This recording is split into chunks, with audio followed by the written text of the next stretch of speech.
Rip it up. Yo, people, welcome back. Still out here, Jamaica. And today we got another Each One Teach One. And when they say like minds come together, that is a true statement because that's how I feel with this guy that we're gonna link up with today. And his name is Joey Tershay. And he's a real legend in skateboarding. Not like these people that people get thrown around. Oh, this guy's a legend. No, this guy and his crew of people that he grew up skating with, John Cardiel, Julian Stranger, my favorite skaters of all time. And Joey was a part of that pack. And yeah, he's a real influential skater to me, longtime friend, and also kind of my boss. You know, I skate for Ace Trucks. So, you know, Joey was a part of a pinnacle point in SF street skateboarding history, bombing hills, skating pools, skating the streets, that you name it, that's him. He pioneered that in SF. And now he's the owner of Ace Trucks, which is getting bigger and bigger by the day. I feel like a lot of people love Ace and are skating with Ace Trucks these days, and I'm lucky to be a part of that for a while. So, and I'm lucky that he's in Jamaica right now. So, man, I'm just so happy he's here and I get to link with him, and I'm gonna do Each One Teach One, and I'm curious to hear his perspective on just skating, where it's been, where it's going, where it is now, and you know what he looks for kids to get on Ace, because there's a lot of rad kids up and coming and getting on Ace. So I want to just catch up with him and hear his perspective and his love for Jamaica. So we out here, we're trying to, you know, get the skate scene, help with getting it going in Jamaica. So I'm gonna link with him right now, see what he has to say. All right, here we go. Pulling up on the boss, Joey Tershay. What's good? Yeah. You good, Jamaica style? Wagwan, brother. All right, Joey. So, how long you been skating for? Because you're like OG. Well, I kind of skated off and on our whole lives, but maybe like 6th grade going into 7th grade is when I became like a skater. So what year is that? 6th grade, 12, like 81. 81. 82-ish. And it was fishtail boards then?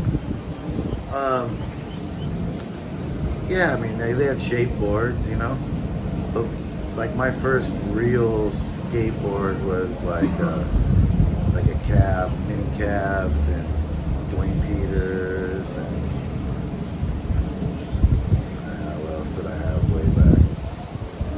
I mean, back then our boards lasted a long time, you know, like you'd have a board for a year, you know, 'cause we weren't really doing tricks, just power slides, and going down hills, and stuff like that. Before high school, you know, I had friends that I skated with, and then like most of them stopped skating. You know, then I had another wave of friends, and then like that kind of. So when did you notice like street skateboarding in SF, bombing hills, and all that started really like blowing up? I mean, like, going down hills was always something. That's just something you did. We did. It wasn't like a thought. I remember we were kids and learning, like starting to stand up going down hills. That became different, you know. But even then, you know, we weren't we skated, but we weren't like skaters. Like we just having fun. You know, we did everything: basketball, football, skating. You know, anything. Yeah.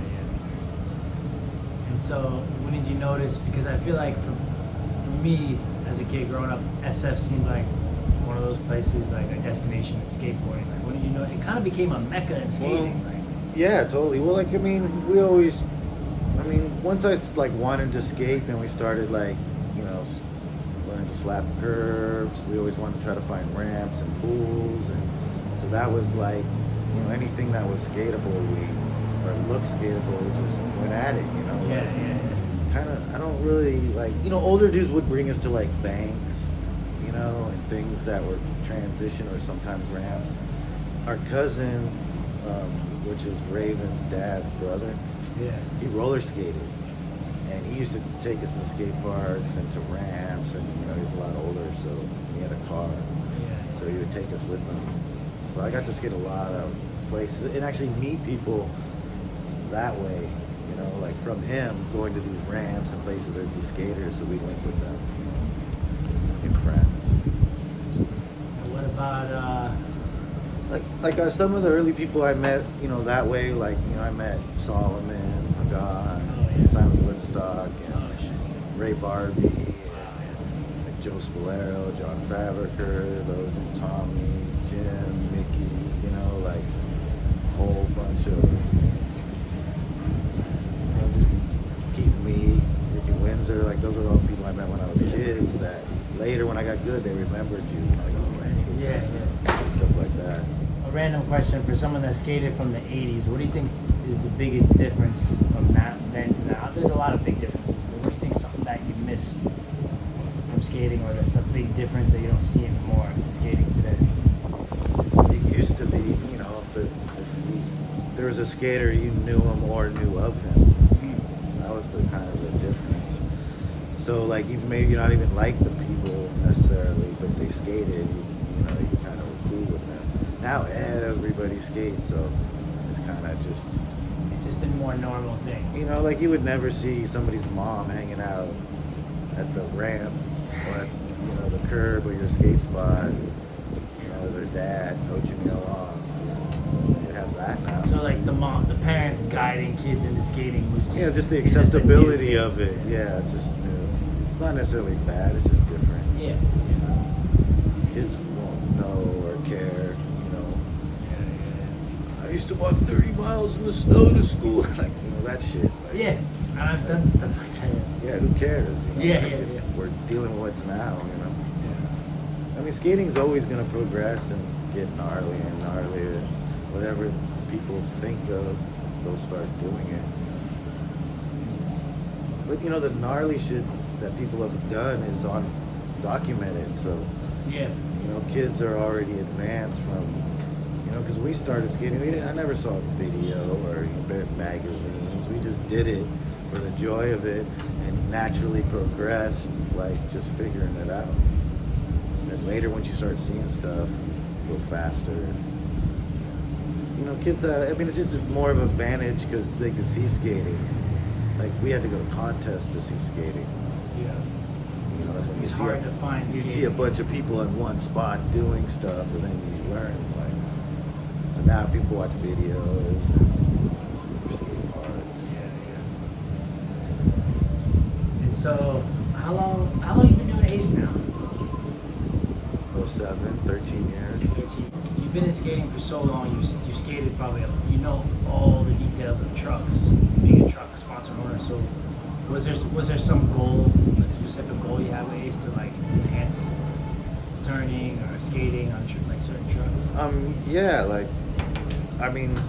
when I worked, I always wanted to make a truck. 'Cause when I was a kid, I put on trucks. I never had a brake pad, and that was always stuck in my mind later. Like, why do I have to brake in trucks? Like, what happened? Yeah. So through the years, working at Independent, 13 years at the factory, we made trucks, wheels, bushings, and boards for a while. So we got to mess with everything. Just learning, like just watching the development, seeing other trucks, just nerding out on stuff. Yeah. Working with the machinists and with Derek Swenson, like hands-on doing stuff. Yeah. Like daily. So Blackheart was always around. So, I had like good people that, we all just brainstormed. So I always wanted, like, I came up with the Ace, that jump, the whole thing. And I wanted to do it for a long, long time, and then eventually got to. And so, alright, so for each one, teach one, I always try to think of something for people that are, the kids that are watching, or the youth, or anybody really that's interested in skating. Like, what can you say as someone that owns a skate company, and Ace is doing well? There's a lot of companies Ace is doing. There's a lot of sick dudes on the team now, big skaters, right? Raven Tershays, and these dudes are like in X Games and all that. So, It's getting there.